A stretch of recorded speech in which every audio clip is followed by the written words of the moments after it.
Welcome back to Master Kalog, and don't forget to subscribe and click notification bell for more update. Earlier this morning I talked to the doctor, and then I was asking if she can explain to me what they are doing, but there's a doctor-patient confidentiality about that, so I just asked her just take care of him, and she said that she's doing that, and her visits are frequent with President Duterte because of his age, and she understands that he has medical conditions that need to be monitored. Yung tanong ng doktor sa Pilipinas, kasi meron siyang mga doktor doon sa Pilipinas, may medisina, pinadala natin dito yon, binigay natin doon sa loob. Yun yung gusto makuha ng doktor sa Pilipinas, pero nagsabi yung doktor dito, sabi niya hindi niya maibigay yan, but rest assured, sabi niya, I am a professional, I am a medical doctor, my job is to take care of the patient. Well, of course worried tayo, diba? But we just have to trust them that they are professionals, no? At alam nila kung anong ginagawa nila, at nandoon naman na lahat ng records, no, nasubmit natin sa kanila kung ano yung mga ginawa ng mga lab tests, ano yung mga diagnosis ng mga doctors noon. So at least nakikita niya yung medical history ni Pangulong Duterte, and nakikita niya siguro ngayon kung ano yung mga nararamdaman, kung meron man, at maka-decide siya kung anong mga gamot, kung kailangan man. But I understand from the lawyers, unlike daw sa Pilipinas at sa Amerika na mahilig magbigay ng gamot ang doktor, dito daw sa Netherlands, hindi daw ganyan yung doktor. Unless na malala. Yes, very sila. Yes. Very conservative sila sa gamot. Yeah. And I think siguro maganda din yon, no? Dahil nakita ko isang beses din yung doctor, nakasama niya si Pangulong Duterte. Nung nag-request ako ng wheelchair, nagsabi yung nurse na ay hindi pwede kasi kailangan niya maglakad, and sabi ng doctor, you need to use your muscles. So ganun sila dito, hindi tulad sa atin, no, na parang pag masakit ang ulo, diretso tayo inom ng paracetamol. So hindi ganyan dito. So we just have to trust their healthcare programs, and then their professionalism. VP, just a point of clarification. You were on the phone with your father. Aside from visiting him personally, how important is it that you still had to talk to him on the phone, apart from visiting him personally? Oo. I have no schedule today to visit him in person. The schedule this afternoon will be for Hanilet and Veronica. I was here this morning to deliver documents that was asked of me from the detention unit, so I delivered it personally to the person who asked for it. And yes, so instead of in-person visit, I was allowed a phone call. So we discussed updates in that phone call. How did the former president react upon hearing the loud shouts of support from the supporters here? Yes, nagtanong siya, sabi niya, merong mga kababayan sa labas in English, kasi we're only allowed to speak in English because all our conversations are recorded. So sabi niya, merong mga kababayan sa labas. Yun, sinabi niya, please extend them my thank you. We all hope for the best, and everything I did for my country, whether that statement is acceptable or not, but everything I did for my country, and I want that message out to the world.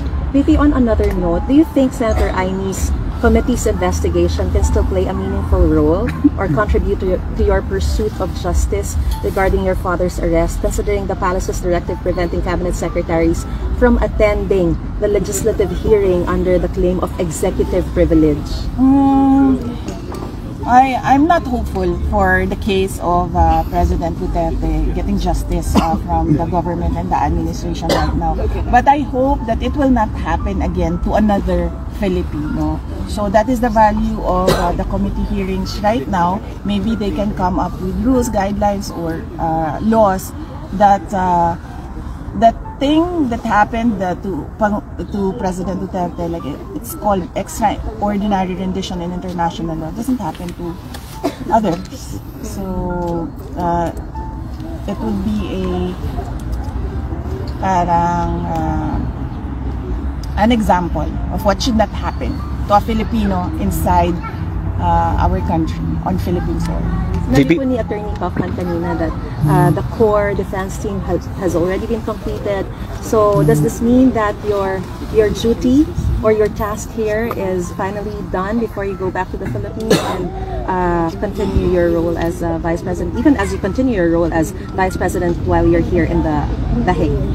Yes, everything is organized with the lawyers, and there is already a system for the family with regard to the visiting here in the detention unit. So yes, and that the last document that was needed of me, I delivered it this morning to the person inside who asked for it. So yes, my task is done. It's and that well organized. Does that mean that you're ready to go home? Yes, yes.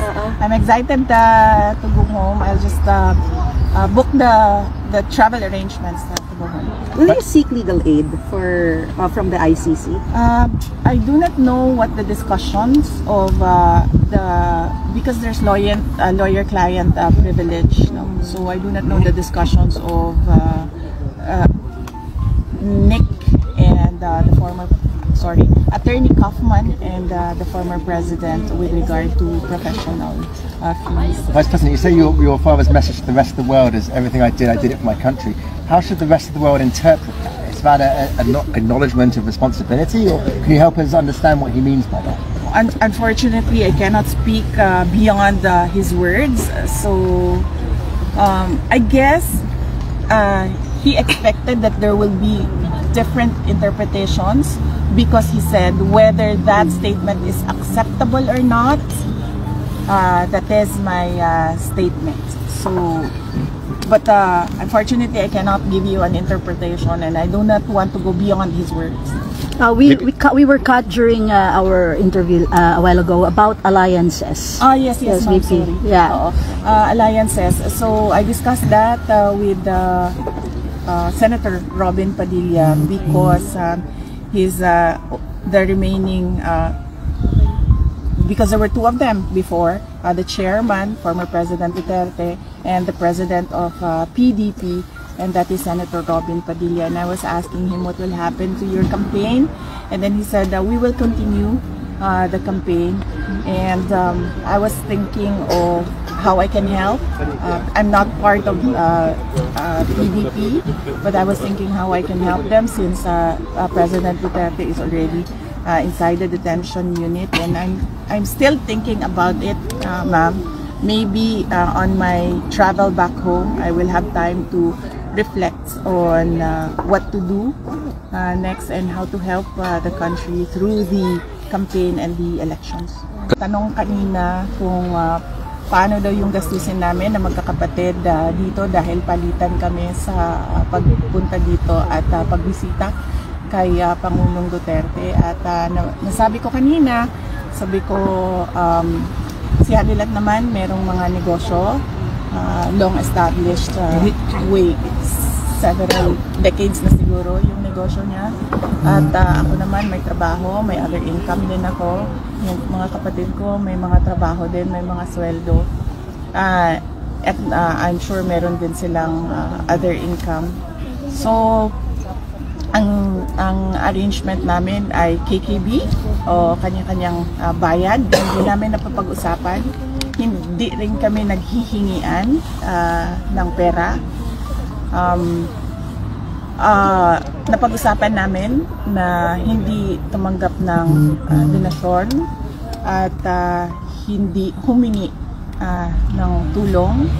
So kung kailangan man na mag-dispose ng mga kagamitan para masuportahan yung mga pangangailangan sa pera, ay yun ang gagawin namin. Because Kaugnay sa mga impormasyon na inyong nalaman at sa mga issue na kaakibat nito, mahalaga ang inyong opinion at katwiran. Don't forget to subscribe, like, and share. Thank you for watching.